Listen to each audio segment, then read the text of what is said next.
And if we start to recognize the truth, like you are the ultimate technology, what does that mean? Well, as you just said as well, Mo, is like we want to be able to like raise our consciousness. If I go and I want to present something that is important, I want to bring my vibe at the maximum as well, because I know it's going to transcend more. So we might only be in limitless states for minutes or maybe hours if we're lucky at certain points. And then we need to recover, and then we come back down.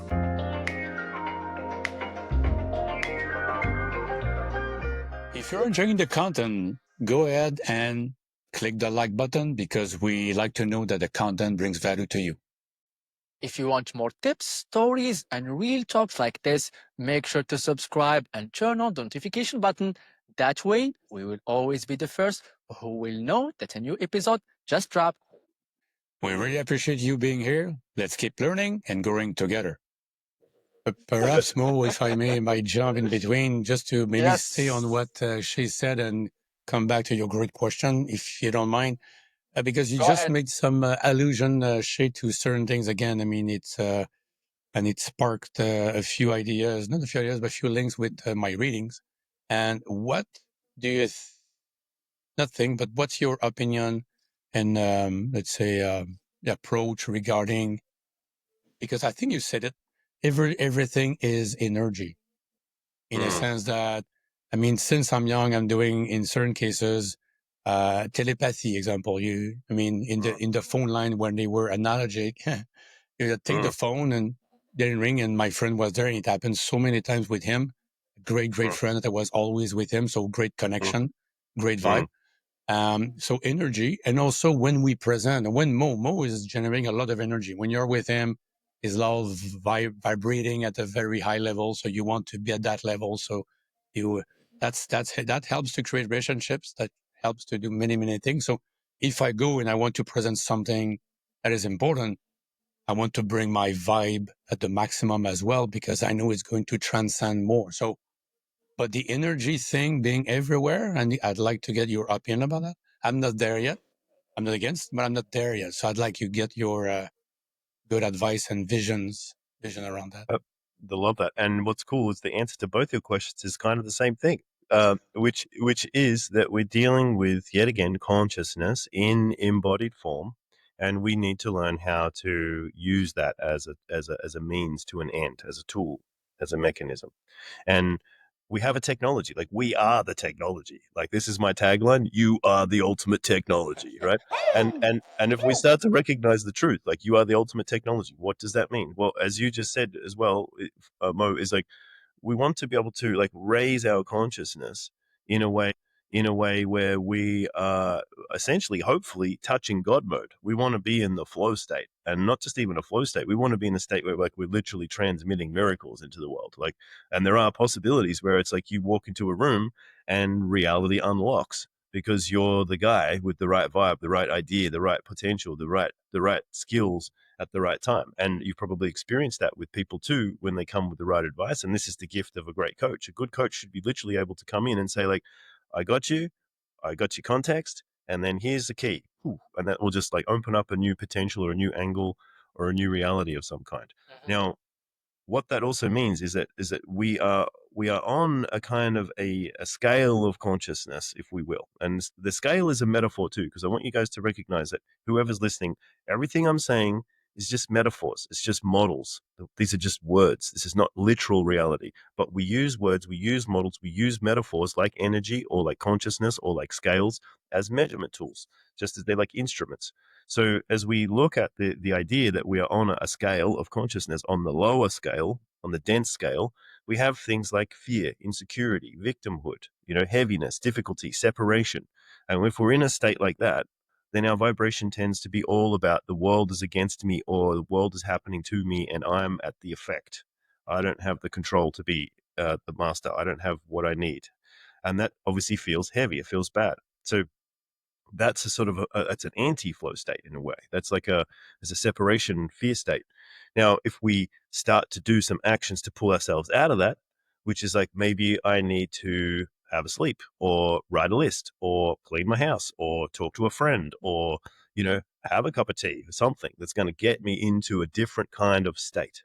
And that might raise me up a little bit. And there are techniques. This is where we can get into some esoteric techniques, maybe using some breathing techniques, maybe some focus techniques, maybe some sorts of ways of changing beliefs with energetic psychology or intentionality. Then you can start to shift from fear into more will. Like, I have the will, I have the capability, I can do something, I can clean my house, I can make my bed. You know, I've got a friend who's a coach also, and he had one thing is like, I just make my bed every day, and that one thing has created a flow of all kinds of ripples of habits in my life over a year that now has created all kinds of permissions. So just doing one act of will can be enough to start to raise you up to the next level, which is you have capabilities, which doesn't mean you're in a flow yet. And this is something for both you guys. It's for all of us. It's like, when we want to show up and we want to do hard work, well, we have to go through the grind, right? It's called the grind for a reason, because we have to step into the grinder of like, I've got to pick up the tools. I've got to show up. I've got to get up. I've got to do my things. I've got to do what's necessary. Now, that's more of a level of intention or more of a level of reality where we feel that the world is like something that we are working with. You know, it's like we have some ability to be able to like work with the world. I'm not a victim, but I'm also not necessarily in the flow, but at least I have some agency. And then if you do that well, as you said, Mo, if you write, if you maybe you prepare you well, you got your slides, maybe you did some thinking, maybe you said, Steve, like you might read some books, you might get some information, you might watch some YouTubes. At least you're doing some stuff to get yourself primed. And then if you do things in the correct kind of way, you set yourself up for a flow state, then you start moving into flow, which is like, I'm in the action, I'm doing the thing, I've taken the risk, I'm starting to get the feedback, and my nervous system starts to shift from I'm just a guy with agency in the world to all of a sudden the world is with me. Like, I'm getting pushed. It's like I start to get lift. There's like this, there's a sort of a grace that starts to work with me or work through me, which is the flow state, which is also an experience of like, the world is, working through me now. The truth is working through me. And then when you get to the highest peak of that, it's like there is no me and no separation from God. It's like I am the transmission. Like the transmission is happening, and it's just like it's done. It's like there is no future, there is no past. There's just a moment of infinite like nowness where we're building, we're creating, we're like literally in the interface, and the interface is us. And then that's not an eternal state. That has to drop at some point because we can't maintain constant neurochemistry of being in a limitless state. So we might only be in limitless states for minutes or maybe hours if we're lucky at certain points. And then we need to recover, and then we come back down. But our ability to recognize, like, okay, now I need to come back up and I need to clear my path to be able to achieve more flow states regularly, maybe more God states more regularly. And if I drop down again, then hopefully I'm going to recover faster. So what happens over time is we can start to move up and down that scale with more effectiveness. Now, energy is a really interesting metaphor. It's a really interesting model. It's a paradigm, energy paradigms. Now, energy could mean a lot of things. It could mean like, the energy of the universe. It could mean the energy of like my psychic powers. It could mean the energy of, my intention. So we also need to be like a little bit clearer about energy. Can be a very vague term that could mean a lot of different things. So something to be aware of, and I've thought about this a lot, and I also spend a lot of time talking to interesting people about this, is that energy is great, but maybe what's even better is to recognize it's about like consciousness. Even energy is just another label for another technology. Like it's just another brand of information. So a better way to say it is like it's all information technology. Like we're literally creating energy paradigms by believing in them. Like, is there such a thing as energies in the body called chakras or lines in the body called meridians and acupuncture points? Like, are they literal things? Like, we can't cut ourselves open and see a big glowing yellow ball or a big green heart energy or something. Some people claim to see those stuff and have those experiences, and I have had versions of those experiences in my own subjective states when I'm in certain like interfaces of paradigms that I might be interacting with.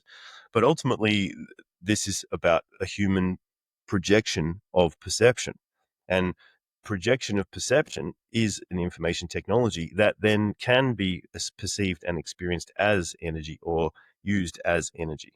So there's a bit of a double edge here, which is you ultimately don't have to buy into any particular paradigm to be able to use what you really are as a consciousness.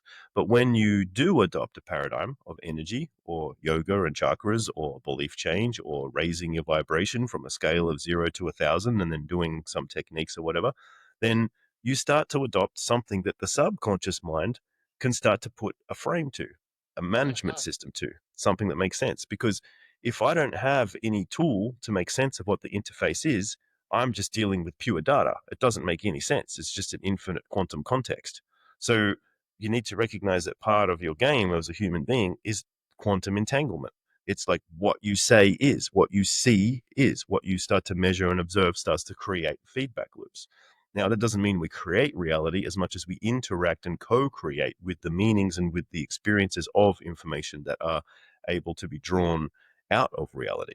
Now, what that also means in the sense of like energy and working with energy is that we can start to assume that we can move our states from dense states to light states, from stuck states to flow states. And when we start to assume that, well, yet again, we talked about this earlier. I set the intent. I'm a master of being able to change my state. How do I do that? Well, I could do that right now. I'm just going to take some deep breaths in for 4, hold for 4, breathe out for 4, hold for 4, and I'm going to do that for 5 minutes. And you know what happens? My state starts to balance. My energy starts to shift. If I do a different breathing technique, maybe I'll breathe in for 5, out for 5. When I just focus on my heart, now I start going into coherence with my heart. Now I just made a state change, an energy shift. My vibration starts to rise. If I sit here and think of puppy dogs and rainbows and, cuddles and, lovely sunsets, I'm going to start to feel really good too, because I'm putting like cool data into my head that has like positive associations that will also start to make my energy and my state like move towards more of that kind of trend. So it's a very interesting subject to think about, to be honest. Like energy and how we work with energy and what we can do to master energy is it's very fascinating. And yeah, I think the last thing to put on that is it's really about recognizing that our use of our consciousness to be able to, say and project and create the paradigm of what we're actually interacting with can be more enabled, or it can start to enter into more sophisticated capabilities by introducing subtle information systems like energy, scales of consciousness, belief change. And we're going to see more of this, especially with AI. A lot of this ancient wisdom, which has been laying around for tens of thousands of years or thousands of years, or it's been passed on orally or through various like schools of thought for a long time, is going to start to be more integrated and codified, and it will become more mainstream knowledge. And we will start to wake up in a world more and more where it's going to be a given that, of course, our intention is having effect on our reality. Of course, the way that we experience the things that we say is going to change our energy and what's going on. And ultimately, I think that there's something that we really need to wake up to right now, because, we are being somewhat assaulted by information and constant inputs. And in many ways, and I don't know about you, but I sometimes look through my feed and I'm like, whoa, like, what is that stuff? And I want to be able to put sort of, a little bit more sort of a defense around myself around that. So I'm not going to be impacted by those kinds of things.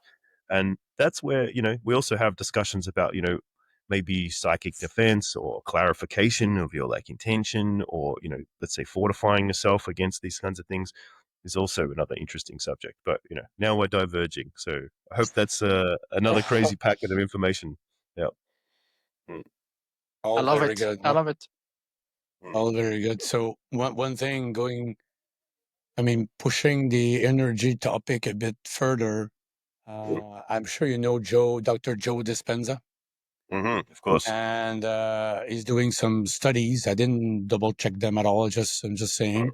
I have a local friend who she knows him very well. I mean, what he does, and from what I read and heard from him on YouTube, this is why I was looking for YouTube stuff, is saying that this energy is in our cells. I mean, it becomes in our body, as you said. So I don't want you to put something about Joe Dispenza himself. I don't want to put you on the spot, whatever you want. But in terms of what he does, what is done in terms of studies, do you make some links with your stuff? Is there any good or bad things around that? It seems to correlate much, but I don't know enough details to say it's 100% correlation.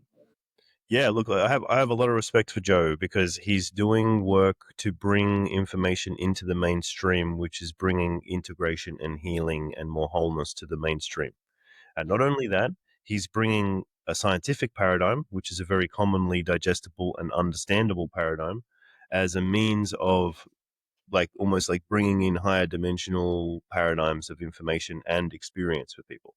And he does, and he can perform miracles in his groups and in his trainings.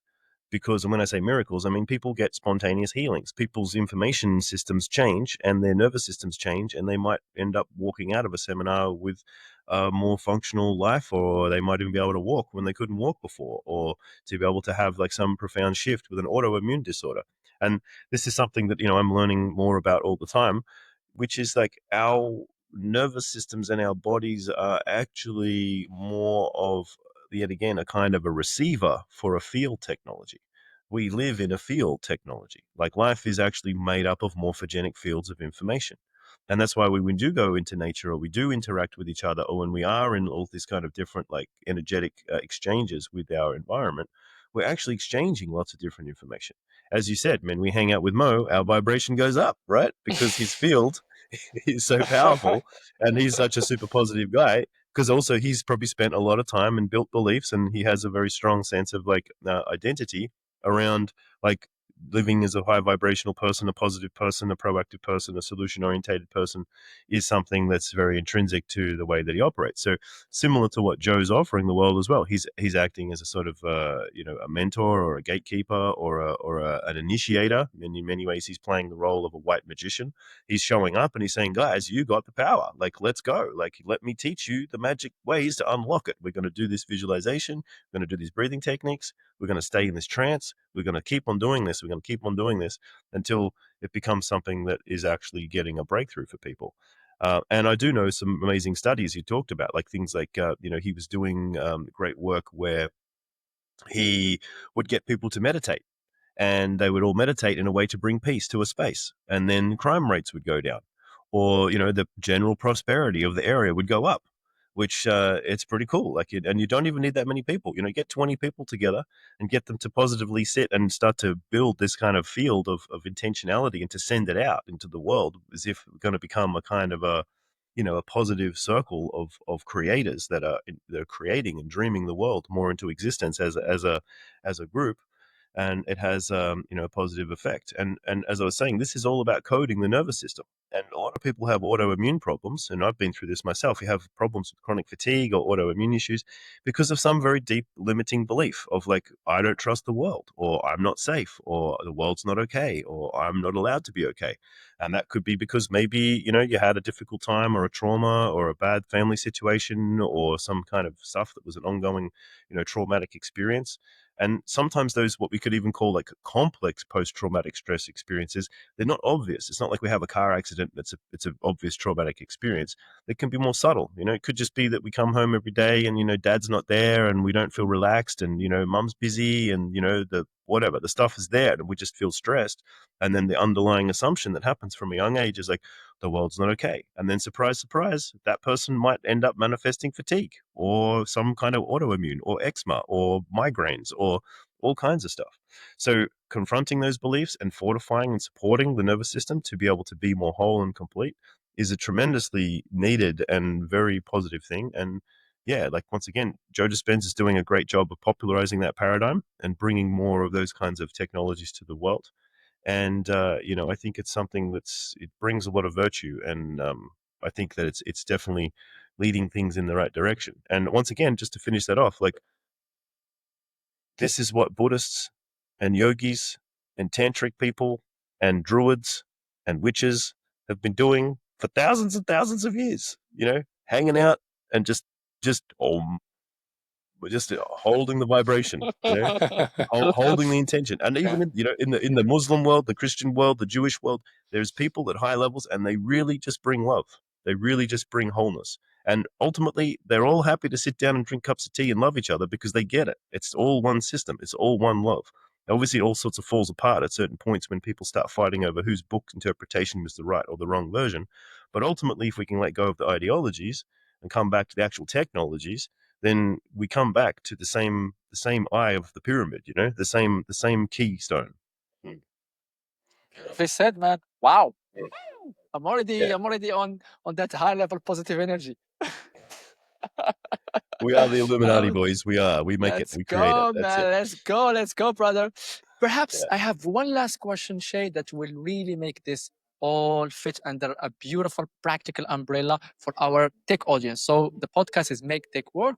So currently, as a professional coach, what are some of the technologies that you have been playing with, if you will, especially with the AI revolution? And what can you say about what you discovered? I love this topic. There's so much to say. We're definitely going to have a part 2, guys. Let's go.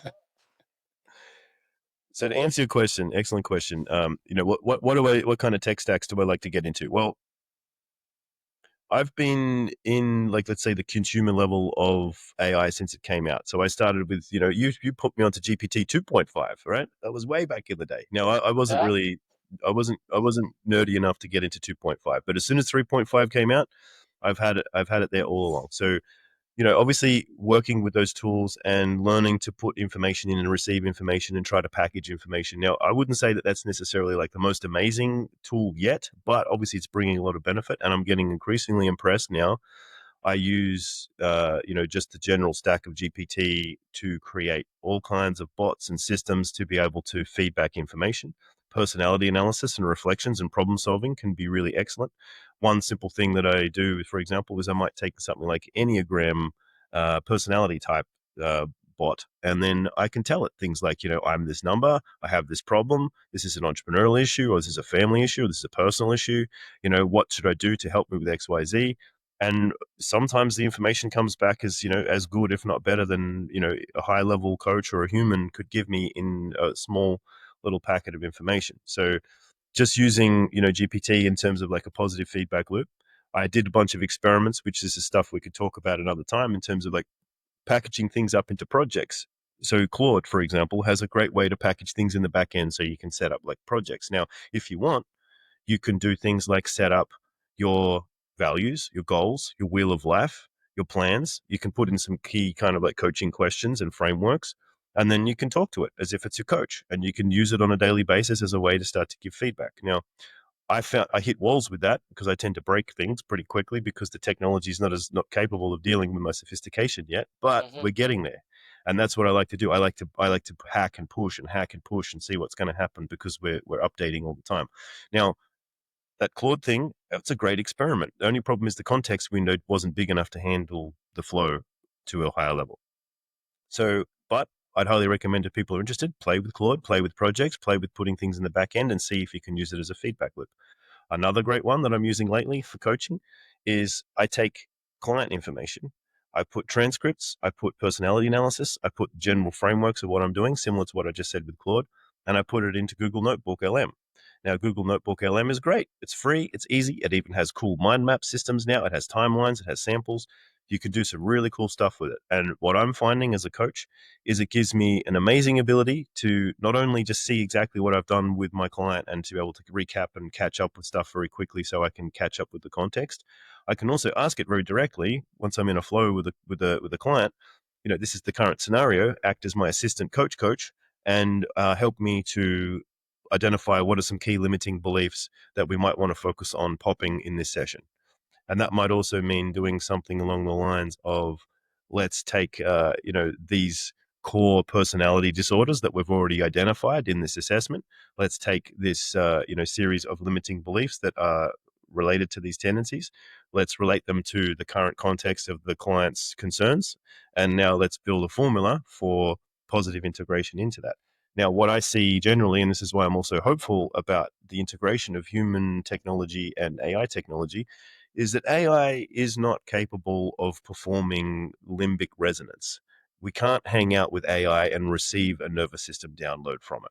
But we can, once again, we talked about hanging out with each other. We get a vibe by hanging out with each other. So, but the cool thing is that AI can augment me to be able to have a better capability of navigating, capturing, and being able to give positive or useful context to my client relationships, for example. So that's another thing. And then, of course, there's kind of the the typical stuff. Like I have also played with this sort of stuff on my forefront personally, and once again, I'd happy to talk to Mo about this later, and we'll go into detail. Is building custom sort of agents and setting up systems and chains like LangChain, Make.com, these kinds of things. And I've had some interesting success. I've built some really interesting things with a code developer. It's not my expertise, but having someone to be a code developer to be able to do things like, feed things into these big ecosystems. And I have some pretty cool tech. There's a great one everybody should get if they're interested in this called Dashworks. So Dashworks is a very simple, like, low end, like cheap $12 a month kind of system. But what it does, it plugs all your apps in to one interface. So you basically have your own personal Google. So I can, which I have a huge stack of information. I have, tens and tens and tens of thousands of pages and libraries of stuff that's impossible for my human brain to compartmentalize. And I can just stick it into this thing and I can ask it questions like, what's the best way to deal with this relationship issue? And then it will give me books, articles, information. It will feed me back articles that I wrote for myself or workbooks or trainings that I forgot I even did 10 years ago. So all kinds of cool stuff that can happen with that as well. And then the last thing is just using the capabilities of next level management systems, which I need to learn more about this, but I'm starting to get a lot out of using Notion and then using integrations of Notion. And one thing that I need to learn, it's a hard lesson, and I want everybody to learn this from me because I know that it's a hard thing, which is that there's no real shortcut that we can use that's going to solve all our problems with AI as much as we need to show up and be better managers of ourselves. But at the same time, AI can be a massive help if we understand what it is we're trying to do and how we can automate that and optimize that. So yeah, that's my little piece there. Wow. Wow, that's amazing. That's amazing. Any last words, Steve? I'm impressed, Shae, because the people in your field are more like non-techie, not interested, and maybe seeing that as something that is not holistic enough. But the way you use it makes total sense to me, and I'm glad that you use it because when I was listening to you, I said, yeah, there are certain things that can be done because it's still a co-pilot. That is how you ended up. This is not the thing. It won't replace Shae. It won't replace Steve no more. It could replace other roles in the world for sure. It will, but it is going to create other stuff, other things, and the power of managing thousands and thousands of letters, words, sentences, books. That's the beauty of it. This is something that human beings cannot do, and having those references is a good way for you to bring value to your customers directly. And I was thinking about doing some subscription-based service in the future. Mo and I were talking about that, and having a way to put everything together and pull out this information on a recurrent basis. That makes sense. So now that's a good way to go, and I'm glad that you're doing it. And it's another, I would say, a differentiator that you can bring to your market, to your customers, in my opinion. Thank you. Yeah. I mean, honestly, I'll just end on this cool note because I'd love to end on a visionary note for everybody out there, especially all the tech specialists who might be listening to this. And hopefully it's like a bit of an inspiration. Is that, I envision a world where we have AI, we have VR, we have AR, and we have visual logic systems all integrated in a way where we can massively accelerate people like me and any creator's ability to actually transmit stuff into the world with high effectiveness. And as Mo knows, I mean, and as you know as well, Steve, the ability to leverage information and positivity into the world with the right technology can be massively accelerated with these kinds of tools. And I would love to see more consciousness technologies, more human technologies, more technologies of wisdom being brought into these actual AI optimization stacks so that people can start to learn how to be better humans, more connected humans, more capable humans, and to really optimize what it means to be an actual creator, as we covered a lot of interesting esoteric information in this podcast. But ultimately, I would also hope that this can start to materialize as some form of almost digital guardian angels or digital deities that we have as co-pilots. They can act as shields. They can act as sovereign entity protectors. They can act as, wallets and vaults. They can act as like systems that are going to work with us to make sure that we become our own entity against other predating entities or other systems that may not have our best intentions or best will at heart. And I hope that together, these kinds of technologies will start to become more common. And I know there's a lot of like gaps that need to be filled, and there's a lot of like things that are quite let's say quite complex that need to be navigated, like who really owns what and what is the subject matter and who's who, all these different things, they have big problems. But these are things that we need to start to confront and start to work with. And once again, I'm very excited to be on this podcast and to know guys like you. And it's also like very heartwarming and exciting for me to know that there are high level conscious dudes like you in the field, educating people, wanting to bring this to the world. And, I'm really hopeful for the future that we can, create more of that utopia that we would really like to see as a unified humanity. Yeah. We're going to think about many, many things, Shae. It was very inspiring and very, very, very informative. And I'm sure my brain will keep spinning for a few days, if not weeks. And we'll do a part 2 about tech. We'd love that. Absolutely. Yeah. So thank you very Awesome. much. Thank you so much. It's been an absolute pleasure. Thank you for the time. Yeah. Thank you, Shae. Thank you, Mo.